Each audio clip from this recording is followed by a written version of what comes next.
आशीष सिंह एवं पुलिस अधीक्षक सत्येंद्र कुमार शुक्ला ने आज पुलिस कंट्रोल रूम में उज्जैन शहर के सभी इंसिडेंट कमांड्स, सीएसपी, तहसीलदार, थाना प्रभारी आदि की बैठक लेकर 1 जून से उज्जैन शहर में होने वाले अनलॉक के संबंध में विस्तार से दिशा निर्देश दिए। कलेक्टर ने बैठक में कहा कि राज्य शासन की गाइडलाइन एवं जिला प्रशासन द्वारा गत दिवस जारी धारा 144 के आदेश के तहत शहर को अनलॉक किया जाएगा। इसके तहत एकल दुकानें बारी बारी से खोली जाएंगी। एक साइड की दुकानें एक दिन, दूसरे साइड की दुकानें दूसरे दिन। इसी तरह सब्जी मंडियों में अनलॉक के पूर्व जैसा चल रहा है वैसा ही चलेगा। सब्जी मंडियों में रिटेलर को जाने की अनुमति नहीं रहेगी। हाट बाजार नहीं लगेंगे। सभी ठेले वाले चलायमान स्थिति में रहेंगे।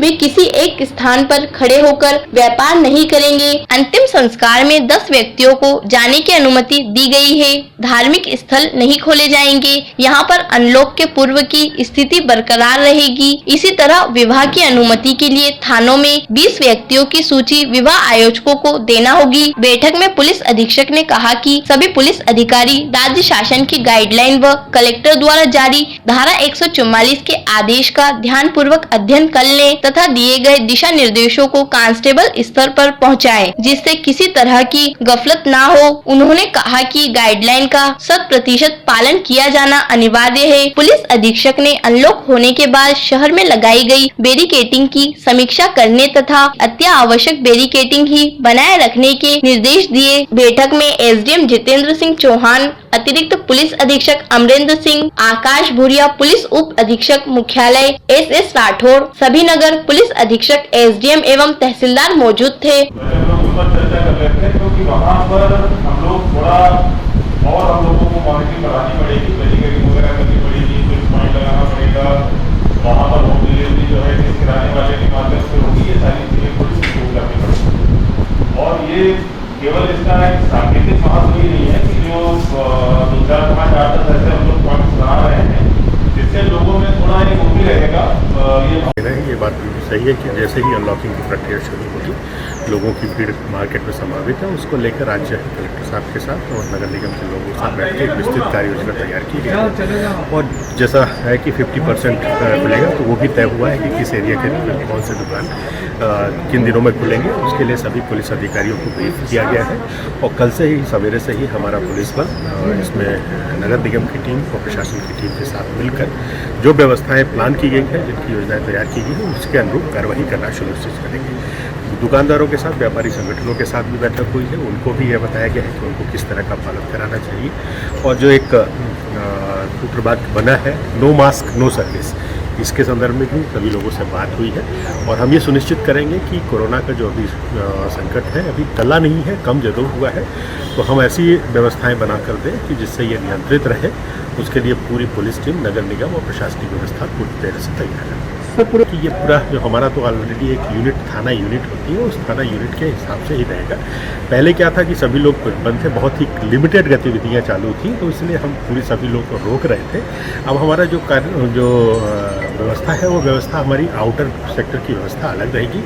इनर हमारी पेट्रोलिंग और ये रहेंगी जो गाइडलाइन का पालन करना शुरू से, क्योंकि अब लोग तो बाहर निकलेंगे, सिर्फ इतना है कि उनको वो जो कोरोना की जो गाइडलाइन है और सोशल डिस्टेंसिंग, मास्क और इन सब चीज़ों का उपयोग हो, ये व्यवस्था सुनिश्चित कराने के लिए निकलेगी। तो उसके लिए हमारी पेट्रोलिंग टीम और थाना स्तर पर हर थाने में 2-2 टीमें बनाई गई है। कल अनलॉक होने जा रहा है, क्या संदेश और किस प्रकार निर्देश दिए गए?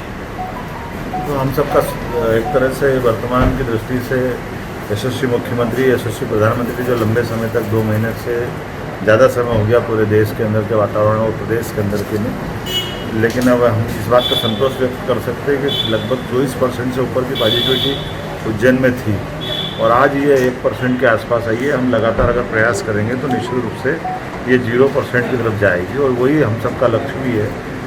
लंबे समय तक इन लॉकडाउन का दुष्परिणाम आता है, आर्थिक रूप से सारी व्यवस्था प्रभावित होती है, जनजीवन, जनहानि, तमाम प्रकार के कष्ट आते हैं। मैं उम्मीद करता हूं कि जो नया लॉकडाउन हो रहा है तो इसमें हम शासन के निर्देश का पालन करेंगे, जो दिशा निर्देश शासन ने दिए हैं। हमने भी नीचे आज सारे जनप्रतिनिधियों के साथ बातचीत की, अभी मुख्यमंत्री के साथ वीसी में बैठ करके इस बात का समीक्षा की, आश्वस्त किया कि निश्चित रूप से हम जो वर्तमान में शासन ने निर्णय बनाया है उसका हम लागू भी कराएंगे और जो जो शासन ने अलग अलग योजनाएं लागू की जैसे निराश्रितों की जो योजना लागू हुई है, राशन के लिए भी पर्ची का कल वितरण के साथ हम निःशुल्क राशन देने का कार्यक्रम बना रहे हैं। बाज़ारों में कल हम घूमने वाले हैं, मोटरसाइकिल से घूमेंगे, ताकि जो एक पट्टी की जो हमने निर्णय किया उसको ठीक से लागू कर पाएँ। सामूहिक रूप से सांसद जी, विधायक जी, हम लोग साथ में घूमने वाले प्रशासन के लोग रहेंगे। कुल मिलाकर के कहने का तात्पर्य कि जब जनजीवन सामान्य हो रहा है तो हमको दमदारी के साथ उनके साथ खड़े भी हैं, लेकिन एक निवेदन भी करते हैं कि अगर ये कठिनाई अभी ख़त्म नहीं हुई, शहरी क्षेत्र में भी अभी संक्रमण का दौर है, तो इसलिए लगभग 448 केस सभी शहर में एक्टिव है। सब मिला करके हमारे सभी थाना क्षेत्रों के आकलन करें तो अर्थात कहने का गांव हो शहर, ये बात सही है कि 600 पंचायत में से अब हमारी लगभग 100 पंचायतों के आसपास में हमारे एक्टिव केस बचे। और ये जो बड़ा आंकड़ा आता था प्रतिदिन 200, 300, 400, 600 तक का, आज की स्थिति में हम 2 अंक में आ गए हैं, और 2 अंक में भी 50 के अंदर ही हैं। लेकिन फिर भी जो घर में है उनको भी सबका स्वस्थ करना, किसी को कोई परेशानी ना आए, इस तरह से हम बहुत सारे मोर्चों पे काम कर रहे हैं। मुझे संतोष है इस बात का, निश्चित रूप से आप सबके भरोसे से हम इस पर पार पाएंगे। सबसे पहले मैं उज्जैन की पूरी जनता को, यहाँ के सभी व्यापारियों को, जनप्रतिनिधियों को बहुत बहुत धन्यवाद देता हूँ कि ये बहुत ही कठिन समय था, और जो ये पूरा लॉकडाउन का समय था, जनता कर्फ्यू का समय था, सभी ने बहुत सहयोग किया, और उसी का परिणाम है कि हम लोग अब अनलॉक की तरफ पहला कदम बढ़ा रहे हैं। और इसके लिए कल गाइडलाइन जो है जारी कर दी गई हैं, लेकिन फिर भी ये चीज़ ध्यान में रखने वाली है कि अभी भी हमारे पास में 400 से ज़्यादा एक्टिव केसेज हैं, और डेली जो है हमारे पास में 10-20 के आसपास केसेज निकल रहे हैं। तो वायरस यहीं पर है, कोरोना यहीं पर है, अभी कोरोना ख़त्म नहीं हुआ है। किसी भी समय वायरस रूप अपना बदल कर और फिर से जो है वो अपना रूप विकराल कर सकता है, इसीलिए हमको सावधानी पूरी रखनी है। मास्क ज़रूर लगाएं, सोशल डिस्टेंसिंग ज़रूर रखें, और अनावश्यक घर से बाहर ना निकलें, क्योंकि वायरस और अभी भी संक्रमण जो है यहाँ पर विद्यमान है। और हमारी तरफ से भी इस चीज़ का बहुत ध्यान रखा जाएगा कि जो गाइडलाइंस हम लोगों ने दी हैं, चाहे वो सोशल डिस्टेंसिंग की हो, चाहे मास्क की हो, चाहे दुकानों के खुलने का क्रम हो, बहुत सख्ती से हम लोग इसको लागू कराएंगे। अगर कोई भी इसका उल्लंघन करता पाया गया तो उसके खिलाफ जो भी कानूनी कार्रवाई है हम लोग बहुत कड़ी कार्रवाई करेंगे। जहाँ तक अनलॉक की बात है, कल से जितने भी दुकानें हैं सभी को हम लोगों ने 50% के हिसाब से, एक पट्टी के हिसाब से जो कमिश्नर नगर निगम का आदेश निकला है उसके हिसाब से खुलवाने के लिए प्लानिंग करी है। और जितनी भी दुकानें हैं वो आधी दुकानें डेली खुला करेंगी। कुछ दुकानें जैसे मेडिकल स्टोर जो हैं, डेयरी के जो दुकानें हैं, और इसके अलावा जो कृषि से संबंधित, खाद बीज से संबंधित दुकानें, उनको डेली खोला जा सकता है।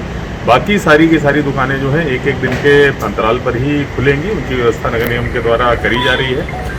जो सब्जी मंडियाँ थोक वाली हैं हमारी, वहाँ से केवल और केवल सब्जी ठेले वाले, सब्जी की दुकान वाले हैं, वही लोग सब्जियाँ ले सकते हैं। वहाँ पर प्राइवेट व्यक्ति जाकर, जो जनता का कोई व्यक्ति जाकर सब्जी नहीं ले सकता है, वो केवल और केवल ठेलों के माध्यम से, जो सब्जियों की अलग अलग दुकानें हैं उनके माध्यम से ले सकता है। अभी जो हाट बाजार हैं और जो सब्जी की मंडियाँ, साप्ताहिक जो मंडियाँ हैं, उन पर प्रतिबंध रहेगा। वो 15 तारीख के बाद हम लोग उस पर विचार करेंगे। सभी धार्मिक स्थान बंद रहेंगे, केवल और केवल जो वहाँ के पुजारी हैं या जो इमाम हैं, केवल वही जाकर वहाँ पर पूजा इबादत कर सकते हैं। अन्य सामान्य जनता के लिए भी धार्मिक स्थान बंद रहेंगे। कुल मिला के बहुत दिनों बाद में अनलॉक हो रहा है, और मुझे लगता है कि कई सारे लोगों की आवश्यकताएं हैं, व्यापार की भी आवश्यकताएं हैं, उनका सबका पालन भी ज़रूरी है। लेकिन कोरोना और उसका जो वायरस है, उसका संक्रमण अभी भी विद्यमान है। कृपया सभी लोग व्यवहार उसी के हिसाब से रखें, जिससे कि दोबारा हमको लॉकडाउन की तरफ न जाना पड़े। सर, सरकार देखिए, सरकारी जो कार्यालय हैं उनको 2 भागों में बांटा गया है। कुछ जो अत्यावश्यक सेवा वाले सरकारी कार्यालय हैं, जैसे कलेक्ट्रेट हो गया, पुलिस मुख्यालय हो गया, नगर निगम हो गया, या सीएमएचओ का ऑफिस हो गया, ये 100% उपस्थिति के साथ में खुलेंगे। बाकी सभी ऑफिसेज खुलेंगे, लेकिन वो 50% की उपस्थिति के साथ में खुलेंगे। प्राइवेट ऑफिसेज सारे 100% उपस्थिति के साथ में खुल सकते हैं।